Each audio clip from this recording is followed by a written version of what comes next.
Bobby Brown turned down R. Kelly's Half on a Baby. And at first he didn't uh really feel it, but then when it became a big hit, it was like, oh, what would that have been like for Bobby Brown to have cut that song by R. Kelly? Because let me tell you something. Say what you want about him on the personal side. No one can take away R. Kelly's musical dominance in the 90s to the early 00s. He was the R&B king. He still is the baddest cat in R&B. There hasn't been anyone that's filled that void musically. Nothing. No one is going to fill that void. Because his pen game, his production, that's a fact. You can take away what you want, but you can't take away the DNA of what the impact. But Half on a Baby was a strong commitment track. It wasn't something that what people would have thought of. It was a union of two.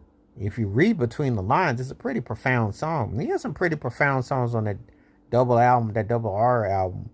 Half on a Baby with Bobby Brown at the stage of his life with Whitney Houston and Bobby Christine at the time and his kids would have been quite a statement song. Now, someone brought up some interesting points. Bobby Brown was an influence on R. Kelly. Kelly was a better with the penmanship and had the more depth and artistry, but Bobby's swagger, charisma, with the right song, could have blew that thing up. Could have really blew that thing up. And remember, this is like what I want to say third, fourth release on R. Kelly's double record, because he had so many hits on that record, that this would have been a big hit for Bobby Brown in 98 if that comes out. That would have been huge. Just think that you got songs like that lying around and ready to go. And would have been interesting if Bobby Brown had decided to take a swipe at that one and do that particular song. Because he did later. Obviously, R. Kelly worked with Whitney Houston, you know, later on. And they had some success. They obviously had some success. And, of course, at her service, and, of course, with the Sparkle soundtrack.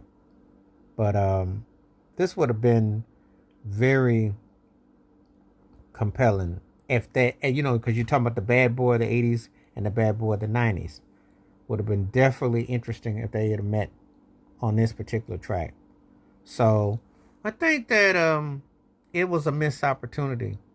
It was definitely a missed opportunity. I think that if Bobby recorded that particular song, yeah, because he still had the streets and he still had the vibe.